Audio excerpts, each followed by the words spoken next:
امام احمد بن حنبل رضی اللہ تعالیٰ عنہ یہ کیا فرماتے ہیں؟ آپ سے پوچھا گیا خدا ہے، کوئی دلیل ہے آپ کے پاس؟ کہتے ہیں میں تمہیں بتاتا ہوں، ایک قلعہ ہے ایسا کہ چاروں طرف سے بند، نہ ایک سوراخ جانے کا راستہ، نہ اس پہ کھڑکی، نہ دروازہ، کچھ بھی نہیں، ہوا تک نہیں جا سکتی، پورا بند ہے، اور اندر اس کے نہایت ہی چمکدار موتیوں کی طرح ہے۔ پھر اچانک اس قلعے میں اچھلتا کودتا ہوا ایک جان والا پیدا ہوتا ہے، اور پھر وہ اس قلعے سے باہر آتا ہے۔ امام احمد بن حنبل کی ان باتوں کو سن کر لوگوں نے پوچھا ایسا کیسے ہوتا ہے؟ بند قلعہ، ہوا بھی نہیں جاتی، کوئی سوراخ بھی نہیں، اور اس کے اندر سے کوئی اچانک پیدا ہوتا ہے۔ امام احمد بن حنبل فرماتے ہیں یہ تو روز ہوتا ہے، مرغی کے انڈے میں نہیں دیکھتے؟ مرغی کا انڈا مجھے بتاؤ اس میں کتنی کھڑکیاں ہیں؟ انڈا تو اوپر سے پورا بند ہوتا ہے، ہوا تک نہیں جاتی، لیکن مرغی اس کو گرم کرے۔ اب تو مشینوں سے بھی ہوتا ہے۔ مجھے یہ بتاؤ انڈے کی زردی اچانک ایک جاندار چوزے کی شکل کیسے اختیار کرتی ہے؟ کون ہے جو اسے چونچ دیتا ہے؟ کون ہے جو اسے پر دیتا ہے؟ اور پھر ہم نے جانوروں کو، پرندوں کو، ہر ایک مخلوق کو دیکھا ہے، ان میں رنگ ایسے بھرے ہوئے رہتے ہیں، دنیا کا کوئی آرٹسٹ بھی اس طرح کے رنگ بھر نہیں سکتا۔ کیا ہم مور کو نہیں دیکھتے؟ طرح طرح کے خوبصورت اس میں ڈیزائن کیے گئے ہیں، ایسا لگتا ہے کہ کوئی قلم لے کر کے ڈیزائن کیا ہے، کوئی برش سے ڈیزائن کیا ہوا ہے۔ نہیں میرے عزیزو، یہ قدرت کی شاہکاریاں ہیں، رب ذوالجلال کی شاہکاریاں، اور تم بے شمار خوبصورت مخلوقات کو دیکھو گے۔ پھر میں ان دہریوں سے پوچھتا ہوں آخر ان تمام کو پیدا کرنے والا کوئی تو ہوگا، تم لاؤ ڈھونڈ کر کے آخر کون ہے یہ سب پیدا کرتا ہے۔ یہ تو تخلیق، نظریے تخلیق، خدا کو پہچاننے کے 4 نظریے دنیا میں مشہور ہوئے ہیں۔ الہیات، اس کو علم الہیات کہتے ہیں جو میں بیان کر رہا ہوں، تھیولوجی، سائنس کے نظریے سے بھی، یعنی اللہ کو پہچاننے کے لیے، خدا کو ڈھونڈنے کے لیے نظریے بنائے گئے، فلسفیوں نے الگ، سائنٹسٹ نے الگ، علماء ربانیین نے الگ، حکماء نے الگ، سب کے اپنے اپنے نظریے ہیں۔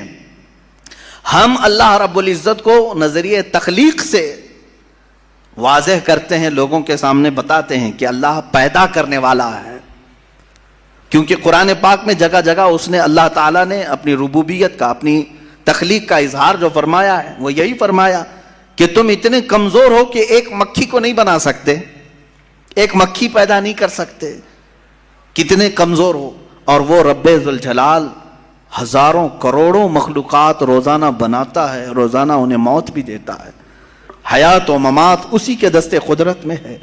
عزیزان گرامی وقار، اللہ تعالیٰ کی بے شمار صفات میں سے مجھے کئی صفات پر عرض کرنا تھا، میں سب سے پہلے اس کے وجود پر آپ کے سامنے یہ دلائل رکھا۔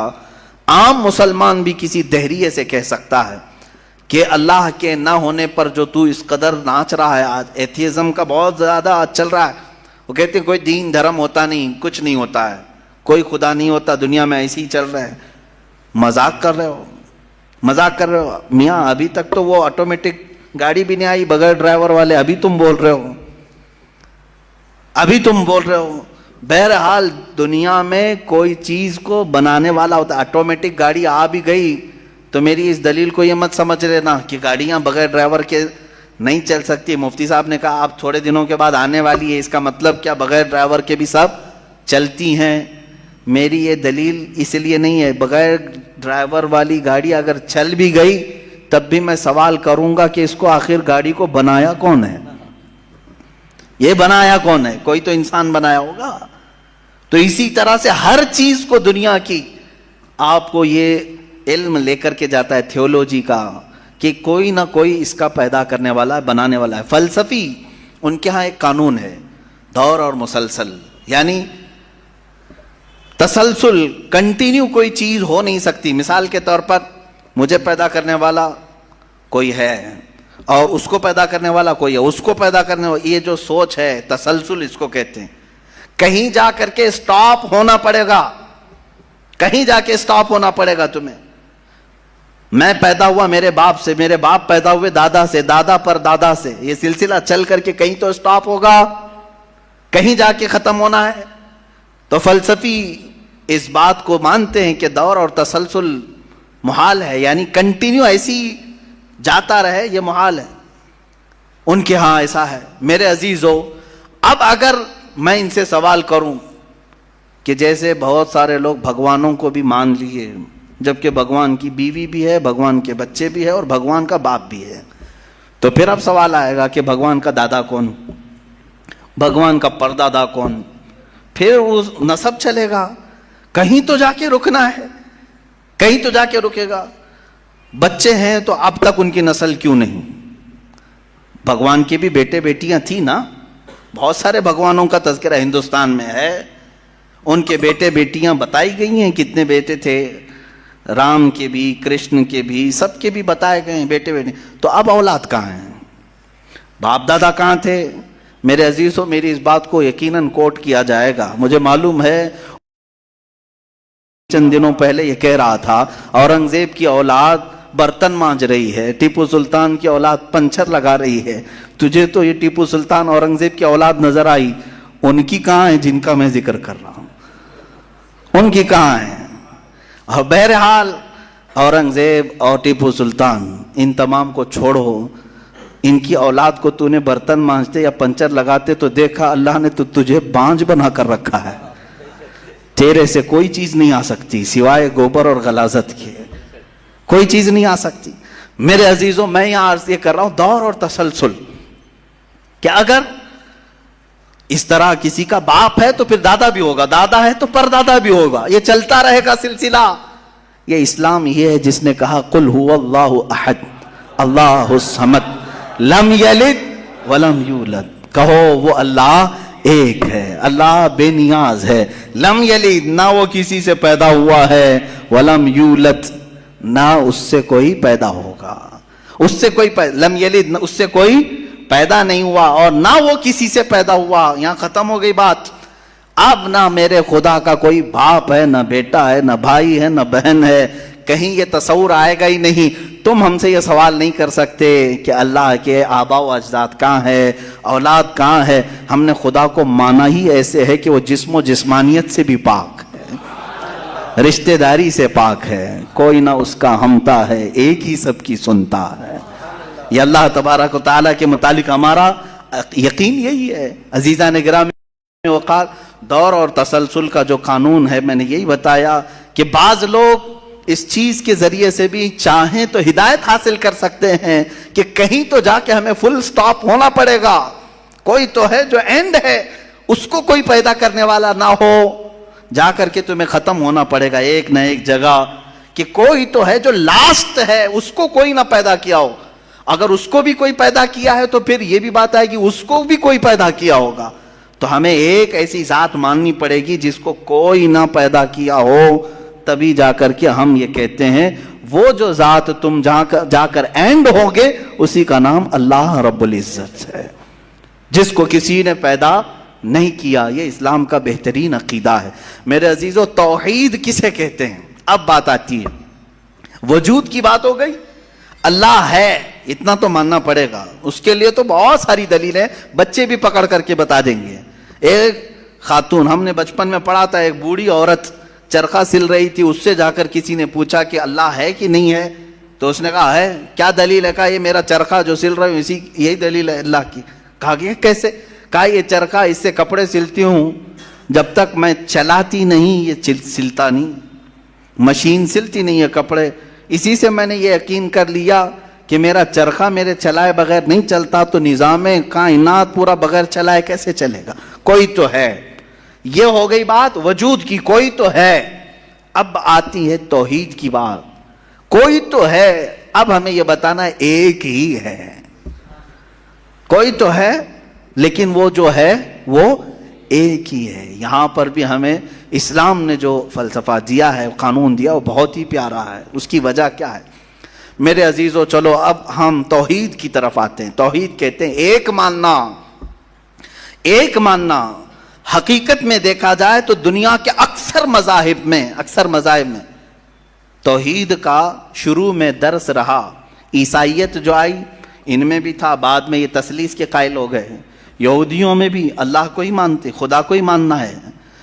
ہندوؤں میں بھی ایک کا ہونے کا تصور کتابوں میں ان کے موجود ہے. یہ اور بات ہے کہ انہوں نے ملا دیا, مسالے لگا دیے, الگ الگ ہو گئے. خالص جو اپنے دین پر باقی ہے الحمدللہ وہ اسلام ہے. آج بھی اللہ رب العزت ہے اور وہ ایک ہے, ایک ہے. اس پر کیا دلیل ہے؟ اس پر بھی دلیلیں دینی ہوں گی مسلمانوں. عقلی دلیلیں بھی ہیں, نقلی دلیلیں بھی ہیں. نقلی دلیلیں ہمارے لیے, نقلی کا مطلب ہوا کسی جگہ سے ثابت ہے, قرآن سے حدیث سے یہ ثابت ہے تو یہ نقلی دلیل. عقلی جو عقل بھی جس کو تسلیم کرے, عقل جس کو ایکسیپٹ کرے, وہ کیا ہے؟ اس بوڑھی عورت کا ہی میں بتا دوں جس نے چرخہ سلا اور چرخے کو چلانے میں اس نے کہا کہ اللہ ہے, کوئی تو ہے, کیونکہ میری مشین بغیر چلائے نہیں چلتی. تو اس سے صاحب نے جس نے سوال کیا پوچھا کہ اچھا ہے تو کیا وہ ایک ہے کہ دو ہے؟ کہا نہیں ایک ہی ہے. کہا وہ کیسے؟ کہا دو ہو تو دیکھو تم سامنے بیٹھو, ادھر سے چلاؤ, میں ادھر سے چلاتی ہوں. پھر کپڑے کی کیا درگت بنتی ہے؟ تم اپنی طرف کپڑا کھینچ رہے ہوں گے, میں اپنی طرف کپڑا کھینچ رہی ہوں گی. اس سے میں نے یہ یقین کر لیا میرے کپڑے کو سلنے کے لیے میرے چرخے پر ایک ہی کا ہونا ضروری ہے. دو بیٹھیں گے تو کپڑا پھر پائجامے کی بجائے کرتا ہو سکتا ہے, کرتے کی بجائے ہو سکتی ہے, کچھ بھی ہو سکتا ہے, کچھ بھی سل جاتا ہے. تو دو لوگ ایک مشین کو سلنے جائیں تو نظام درہم برہم ہو سکتا ہے. تو ایک پورے کائنات کا نظام اگر دو لوگ چلانے لگیں تو ایک دن ایک کہے گا نہیں میں آج بارش برساؤں گا, دوسرا کہے گا نہیں میں آج دھوپ ڈالوں گا, تیسرا کہے گا کہ نہیں میں آج چھاؤں ٹھنڈی پیدا کروں گا.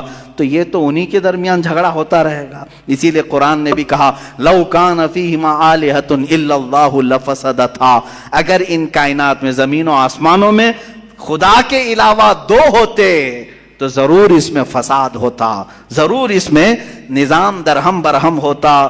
میرے عزیزوں یہاں دیکھ رہے ہیں ہم بہت سارے نظاموں کو, کمیٹی کا مسئلہ ہے, مسجد کا مسئلہ ہے, بہت سارے چیزیں دیکھیں. صدر صاحب کچھ اور کرنا چاہتے ہیں, نائب صدر صاحب کچھ اور کرنا چاہتے ہیں, سیکریٹری کچھ اور کرنا چاہتے ہیں. حکومت میں جائیں پرائم منسٹر کو اور چاہتا ہے, ہوم منسٹر کچھ اور کہتا ہے, اس کی تو بڑی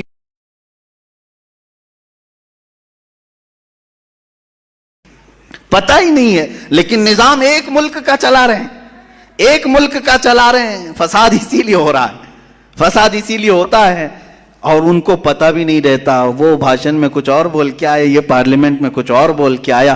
یہ سب ہماری مثالیں جو میں آپ کو پیش کر رہا ہوں دیکھ کر کے سمجھنے کے لیے. ایک سے زیادہ جب ہوتے ہیں تو عقلوں کا ملنا ضروری نہیں, ہر ایک کی عقل الگ الگ چل سکتی ہے. اب آئیے, کوئی کہہ سکتا ہے نہیں بھائی اتحاد سے بھی تو کام ہو سکتا ہے, یونٹی سے بھی تو کام ہوتا ہے, کچھ جگہ ہوتا ہے نا. کوئی اگر کہے کہ خدا ایک نہیں دو ہیں اور دونوں مل کے کام کرتے ہیں, دونوں مل کے کام کرتے ہیں, تو اب میں آپ کو کہتا ہوں ایک نمبر والا خدا وہ کہتا ہے آج بارش برساؤں گا. دو نمبر والا اگر اتحاد کرتا ہے اور کہتا ہے کہ نہیں ہاں تو جو کرے گا وہی میں کرتا ہوں, تو یہاں پر قانون یہ تفسیر میں فرمائے گا دوسرا والا تو عاجز ہو گیا, وہ مختار نہیں ہے پھر فیصلہ لینے میں. اور عاجز جو ہوتا ہے وہ خدا نہیں ہوتا, خدا وہی ہوتا ہے جو مالک و مختار ہے, جو خود فیصلے لے گا اور اس میں کسی کو شریک نہیں کرے گا.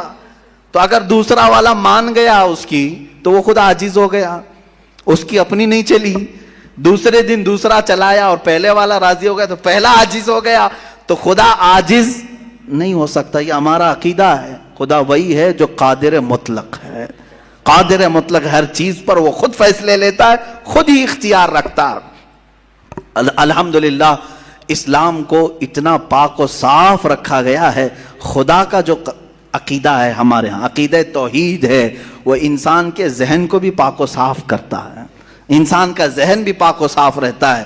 اگر عقیدہ توحید تمہارا ہٹ گیا, میرے عزیز و توجہ چاہتا ہوں, توحید عقیدہ سمجھ گئے, اللہ کو ایک ماننے کا عقیدہ اگر ہٹ گیا تو پھر انسان اتنا ذلیل ہوتا ہے کہ پھر وہ ہر چیز کو خدا ماننے لگ جاتا ہے, چاہے وہ چوہا ہو کہ بلی ہو کہ سانپ ہو کہ مچھر ہو, کسی کے بھی سامنے جھکنے لگ جاتا ہے. توحید کا عقیدہ اگر ذہن سے ہٹ گیا, اللہ کو ایک اور بڑا ماننے کا عقیدہ ہٹ گیا, تو ہم نے ان لوگوں کو بھی دیکھا ہے جو عورتوں کی شرمگاہوں کو بھی عبادت کرتے ہیں, بہت ساری غلاظتوں کو بھی پوجتے ہیں. میرے عزیزو یہ کب آتی یہ چیز جب عقیدہ توحید انسان سے ہٹ جاتا ہے تو وہ بہت ہی نیچے گر جاتا ہے. اللہ تعالیٰ نے ذہنوں کو پاک رکھنے کے لیے یہ ہمیں کتنا بہترین عقیدہ دیا ہے, اور وہ ایک ہے, اور الحمدللہ مسلمان اسے آج بھی ایک ہی مانتے ہیں. کئی چیزیں ہیں, میں یہ علم الہیات پر آج بات کرنا چاہتا تھا. پہلے وجود باری تعالیٰ, اور دوسرے اللہ کے ایک ہونے پر. ایک ہونے پر سب سے بڑی دلیل یہ ہے, ایک سے زیادہ ہوں گے تو نظام درہم برہم ہو سکتا ہے, اور اب تک نظام درہم برہم نہیں ہوا. اس کا مطلب ہے کہ ایک ہی چلا رہا ہے, ایک ہی چلا رہا ہے.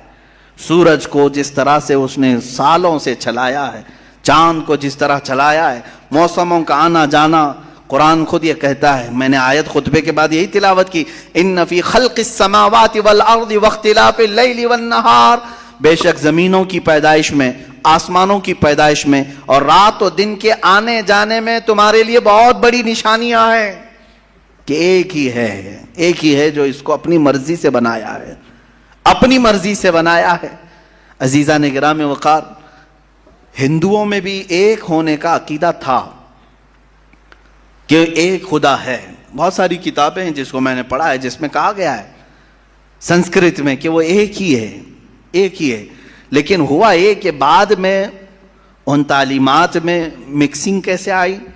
جیسے ہمارے ہاں فرشتوں کا تصور ہے, جبرائیل ہیں, میکائیل ہیں, اسرافیل ہیں, اسرائیل علیہم السلام. جو ملائکہ ہیں وہ اللہ تبارک و تعالیٰ نے انہیں مختلف کاموں پر لگایا ہے. میکائیل علیہ السلام بارش برساتے ہیں, روزی پہنچانے کے کام میں ہیں. اسرائیل علیہ السلام روح نکالتے ہیں. تو ان ملائکہ کو جس طرح سے ہمارے ہاں تصور دیا گیا اللہ کے فرشتے, تو ان لوگوں نے ان دوسرے کاموں کو دیکھ کر ہر ایک چیز کا الگ الگ خدا بنا لیا. ہواؤں کا خدا الگ, بارش کا خدا الگ, آگ کا خدا الگ, پانی کا خدا الگ. یہاں پر دھوکہ کھا گئے, وہ خدا نہیں ہے, وہ خدا کے فرشتے. اللہ تبارک و تعالیٰ نے جن کو ان کائنات کے کاموں پر لگایا. ہمارا عقیدہ میں بتا رہا ہوں. عزیزان گرامی, یہاں پر میں یہ باتیں اس لیے عرض کر رہا ہوں کہ سب سے پہلے وجود باری تعالیٰ اللہ ہے. دوسری چیز وہ ایک ہے. اب تیسری چیز آتی ہے جس کے متعلق آج کے بہت سارے دہریے سائنس کے اسٹوڈنٹ وہ کہتے ہیں اگر ہے مان لیا, ایک ہے مان لیا, دکھتا کیوں نہیں ہے؟ یہ بھی سوال ہے. ہمارا عقیدہ ہے نراکار ہے, اور وہ آکار مانتے ہیں. بعض لوگ ان کے ہاں بھی ہے جو خدا کو نراکار مانتے ہیں کہ وہ نہیں دکھ سکتا. میرے عزیزو, یہ جن لوگوں نے ہم سے سوال کیا کہ پھر وہ دکھتا کیوں نہیں, وہ دکھتا کیوں نہیں, اس کے لیے میں جواب یہ بتاؤں گا کہ اگر انسان جس طرح سے آج پیدا کیا گیا, جتنی اس کے اندر کمزوریاں ہیں, انسان کی آنکھوں میں پورا کا پورا سورج نہیں سما پا رہا ہے. کڑی دھوپ میں سورج کو کیوں نہیں دیکھتے؟ وہ تو دکھ رہا ہے نا, تو دیکھو 1 گھنٹہ دیدار کرو, درشن کرو سورج کی. کیوں نہیں کرتے؟ نہیں کرتے آپ کے اندر تاب و طاقت نہیں ہے. سورج کروڑوں میل دور ہے, اس کو آپ پورے طور پر اپنی آنکھوں میں نہیں لے پا رہے ہیں. تو یہاں سے تم سب کو پتا چلا کہ میری آنکھیں کمزور ہیں, دنیا کی بڑی چیزوں کو میں سما نہیں سکتا. تو یہ تو سورج کے بارے میں کہہ رہا ہوں جو رب ذوالجلال کی ہزاروں نہیں کروڑوں تخلیقات میں سے ایک ذرہ ہے. اس ایک ذرے کو ہماری آنکھیں نہیں سما پاتی, تو پورے کائنات کے خدا کو, رب ذوالجلال کی تجلیات کو کیسے سما پائیں گے؟ آنکھوں میں کیسے اسے سما سکتے؟ اسی لیے اللہ نے قرآن میں فرمایا لا یدرکہ الابصار, اس کو کوئی آنکھ گھیر نہیں سکتی. وہ کیوں؟ سوال بھی تو ہے کہ اگر گھیر لے آنکھیں, ہو کیا جاتا اگر اللہ کو دیکھ لیتے؟ تو اس کے متعلق فلسفی طور پر بھی اور اسلامی طور پر بھی میں بتاؤں. میرے عزیزو, عقیدہ ہمارا یہ ہے کہ اللہ, اس کا کوئی سائز نہیں, اس کا کوئی سائز نہیں. اتنا چوڑا, اتنا اونچا, اتنا لمبا, اتنا چھوٹا, یہ چیز ہے نہیں, ہم اس کو مان نہیں سکتے. تو جب آنکھوں میں تمہارے کوئی چیز آئے گی تو وہ سائز والی ہی آئے گی, کچھ تو سائز ہوگا اس کا. چاہے وہ 100 کلومیٹر والا ہو، اگر آنکھوں میں آ گئی تو سائز بن گیا، اور جس چیز کا سائز بن گیا وہ خدا ہو نہیں سکتا۔ ہمارے ہاں یہ عقیدہ ہے کہ اللہ تبارک و تعالی جسم و جسمانیت سے پاک ہے، مکان و مکانیت سے پاک ہے، اس کی یہ تمام چیزیں ایسی نہیں جس طرح انسان کی آنکھ، ہاتھ، پیر، منہ، پیٹ، یہ تمام چیزوں سے وہ پاک ہے، وہ جیسا ہے وہ اللہ بہتر جانے۔ لیکن انسان کی دنیا میں آنکھیں اس چیز کو سما نہیں سکتی، اور جو چیز اس کی آنکھوں میں سما گئی وہ خدا ہو نہیں سکتی۔ اس کے لیے ایک فارمولا میری طرف سے لے کر کے جاؤ، جس چیز کو بھی دیکھا کسی نے دنیا میں سوائے رسول اللہ کے، میرے آقا صلی اللہ علیہ وسلم ایکسیپشن میں بتا رہا ہوں، حضور کو چھوڑ کر کے پوری کائنات کی بات کر رہا ہوں، جس نے کسی چیز کو دیکھا وہ خدا ہو نہیں سکتا۔ ام المومنین عائشہ صدیقہ نے بھی فرمایا ہے کہ جس نے بھی یہ کہا کہ خدا کو یہ دیکھا ہے ظاہری آنکھوں سے، کھلی آنکھوں سے، وہ سب سے بڑا جھوٹ بولا ہے، دنیا کا سب سے بڑا جھوٹ بولا اس نے۔ اب یہ بات میں اس لیے عرض کر رہا ہوں کہ ہو سکتا ہے تمہارے تک بھی آ جائے وہ بھیجے میں خدا دکھانے والے پیر صاحب۔ ہاں کچھ لوگ خدا کو دکھا کر کے مرید کرانا چاہتے ہیں اور تانا مارتے ہیں، ارے میاں ہم تو دکھا کے مرید کرتے ہیں۔ دکھا کے کس کو؟ بکرے کے بھیجے میں دکھا کر کے۔ میاں ان کو یہیں خدا مل رہا تھا، معاذ اللہ رب العالمین، کلیجے میں نہیں، پھیپڑے گردے میں نہیں۔ جس چیز کے کھانے کا شوق پیر صاحب کو ہوا وہاں خدا دکھانا شروع کیا۔ نعوذ باللہ من ذالک، استغفر اللہ۔ یہ نہایت ہی جہالت ہے اور زندیق لوگ ہیں۔ میں آپ سب سے یہ کہنا چاہوں گا جو اس طرح کی بات کرے اس سے یہ کہو کہ پیر صاحب بڑے ہیں کہ موسیٰ علیہ السلام بڑے ہیں؟ کون ہے؟ موسیٰ علیہ السلام بار بار کہتے رہے مولا تو اپنا دیدار کرا دے، اور قرآن کہتا ہے لن ترانی، تم مجھے ہرگز نہیں دیکھ سکتے۔ اور پھر موسیٰ علیہ السلام نے اصرار کیا تو اللہ نے انہیں کوہ طور پر بلایا، اور یہ سب سنتے ہیں نا، معراج کے واقعے میں بھی سنایا جاتا ہے۔ موسیٰ علیہ السلام کو سوئی کے ناکے کے برابر ایک تجلی دکھائی گئی، پہاڑ پورا جل گیا، آپ بے ہوش ہو کر گر پڑے، پیر صاحب ابھی بھی بے ہوش نہیں ہو رہے۔ موسیٰ علیہ السلام جلیل القدر پیغمبر ہیں، نبی ہیں، وہ تجلی ہلکی سوئی کے ناکے کے برابر کی نہیں دیکھ سکے۔ تو ان سے سوال کرو آپ بڑے کہ موسیٰ علیہ السلام بڑے؟ آپ کے اندر اتنی پاور کہاں سے آ گئے؟ آپ پورے بھیجے میں دکھانے کی بات کرتے ہیں، نہایت ہی گمراہی کی بات ہے۔ میرے عزیزوں، میں یہ ان لوگوں کے بارے میں کہہ رہا ہوں جو اپنے آپ کو مسلمان کہہ کر کے ایسی باتیں کر رہے ہیں، باقی دوسرے ہوں تو ان کو چھوڑ دو، ان کا معاملہ الگ ہے۔ یہ تمام باتیں ہو گئی، میں نے 3 چیزیں آپ کے سامنے عرض کی۔ وجود باری تعالی، اللہ ہے، اور اگر ہے تو ایک ہے، اور ایک ہے تو وہ نظر نہیں آتا، دکھتا نہیں۔ یہ 3 عقیدے اسلام کے بنیادی عقیدے ہیں، بنیادی عقیدے ہیں۔ ان میں ذرا برابر بھی ٹس سے مس ہوئے تو تمہارا ایمان چلا جائے گا۔ یہاں سے گمراہیوں کے دروازے کھلتے ہیں۔ جنہوں نے خدا کے وجود کا انکار کیا وہ ملحد ہو گئے، جنہوں نے اسے ایک سے زیادہ مانا وہ مشرک ہو گئے، جنہوں نے اس کو دیکھنے والا سمجھا وہ گمراہ ہو گئے۔ صحیح عقیدہ یہی ہے جو سورہ اخلاص میں اللہ نے فرمایا قل هو اللہ احد، محبوب آپ فرما دیں وہ اللہ ہے، ایک ہے، اللہ الصمد، وہ بے نیاز ہے، اللہ بے نیاز ہے، لم یلد ولم یولد، اس سے کوئی پیدا نہیں ہوا اور نہ وہ کسی سے پیدا ہوا۔ ان معاملات کے بعد آؤ میرے عزیزو اس رب ذوالجلال کی کچھ صفات کی طرف میں آتا ہوں۔ رب ذوالجلال رحمان بھی ہے، رحیم بھی ہے، کریم بھی ہے، غفار و ستار و قہار و جبار بھی ہے۔ اس کی 99 صفات پر اگر ہم ذکر کرتے چلیں، روز ایک صفت پر ذکر ہو جائے گا، راتیں تمام ہو جائیں گی۔ قرآن نے خود کہا ہے دنیا کے سارے درخت قلم بن جائیں اور سمندر سیاہی بن جائیں، اور اللہ کی تعریف و توصیف لکھنا چاہیں، سمندروں کی سیاہی سوکھ جائے گی، یہ درختوں کے قلم بنے ٹوٹ جائیں گے، ما نفدت کلمات اللہ، اللہ کے کلمات کو پھر بھی مکمل نہیں کیا جا سکے گا۔ یہ ہماری چھوٹی سی زبان اور تمہارے چھوٹے سے کان کہاں ان تمام کلمات کو سن سکیں گے یا کہہ سکیں گے، مگر ہم اتنا ضرور جانتے ہیں کہ ان تمام سمندروں میں سے ایک قطرہ بھی ہم نے اپنی محفل میں پا لیا تو یہ ہماری زندگی کی معراج ہے۔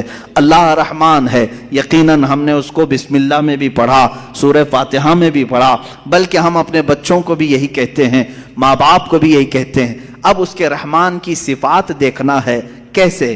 رحمان کسے کہتے ہیں؟ رحم کرنے والا، رحم کرنے والا، نرمی کا معاملہ کرنے والا لوگوں کے ساتھ، بلکہ اپنی ساری مخلوقات کے ساتھ نرمی کا معاملہ کرنے والا۔ میں دو ہی صفات پر آج گفتگو ختم کر دوں گا، اس کے رحمان ہونے کی اور اس کے قہار ہونے کی۔ دونوں کے درمیان ہمیں یہ زندگی چلانی ہوگی۔ اللہ رحمان ہے، اس کی جو زندگی یہاں ہمیں دیکھنے کے مظاہر ہیں وہ کیا ہے؟ ماں تم سے جتنی محبت کرتی ہے، کیسے؟ تم رو تو گود میں اٹھا لیتی ہے، تمہارے بہت ساری چیزیں اپنے ہاتھوں سے صاف کرتی ہے، اپنے ہاتھوں سے بنا کر کے کھلاتی ہے۔ آخر وہ بھی انسان ہے، تم بھی انسان ہو۔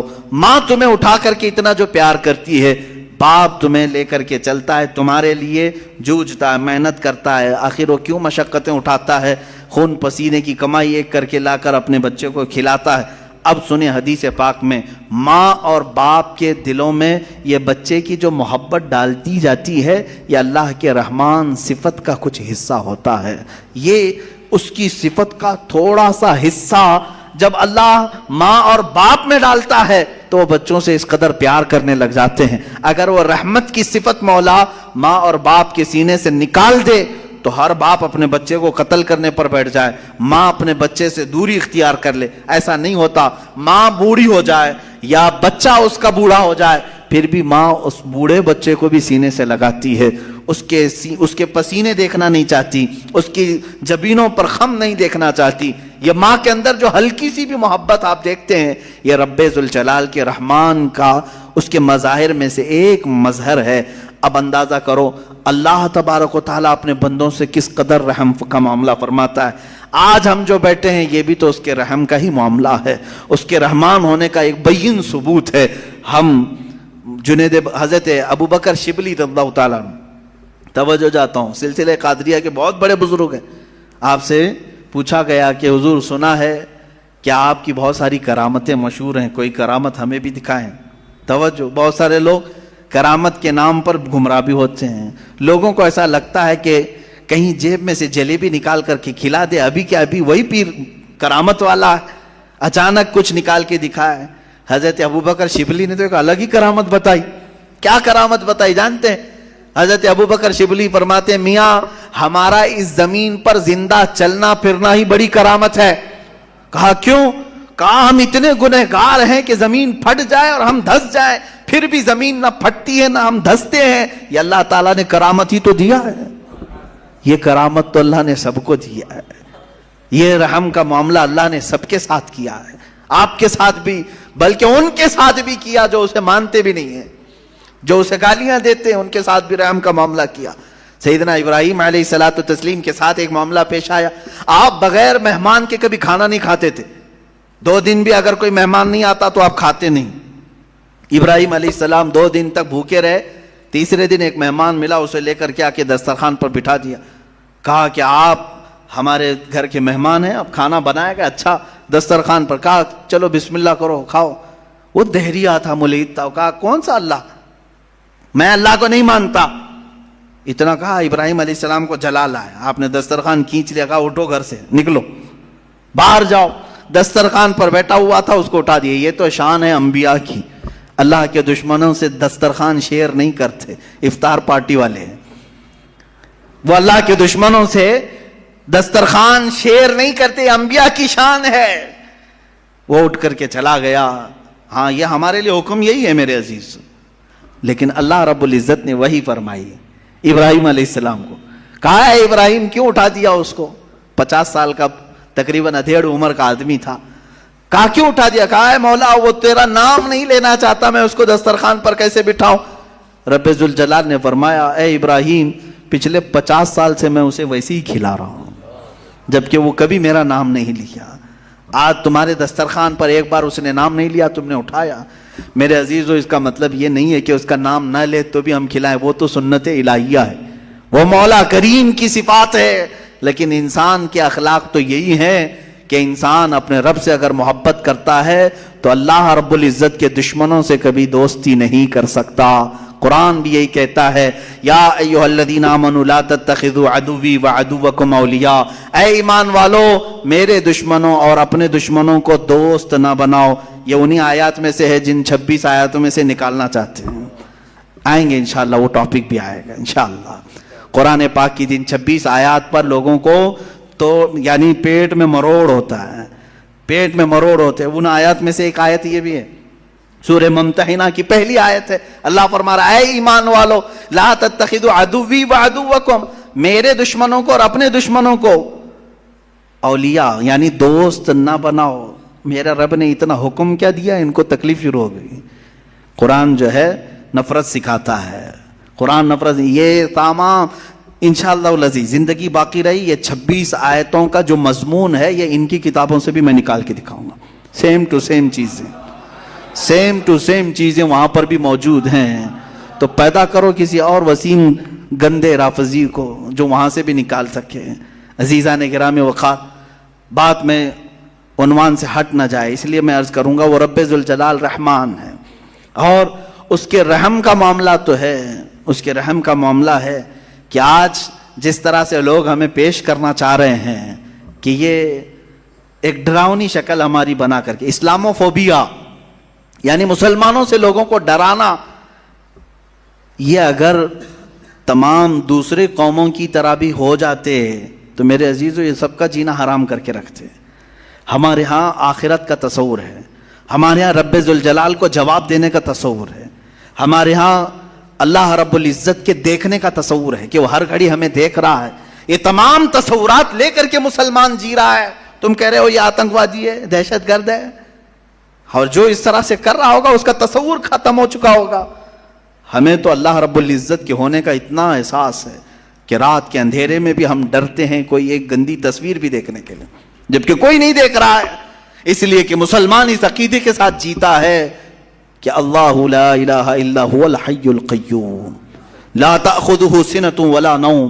مسلمان اس عقیدے کے ساتھ جیتا ہے وہ اللہ ہے جو حی ہے اور قیوم ہے، اسے نہ اونگ آتی ہے نہ نیند آتی ہے. یعلم خائنۃ الاعین وما تخفی الصدور، تمہاری آنکھوں کی خیانت کو بھی وہ دیکھ رہا ہے، تمہارے دلوں کے گزرنے والے حالات سے بھی وہ واقف ہے.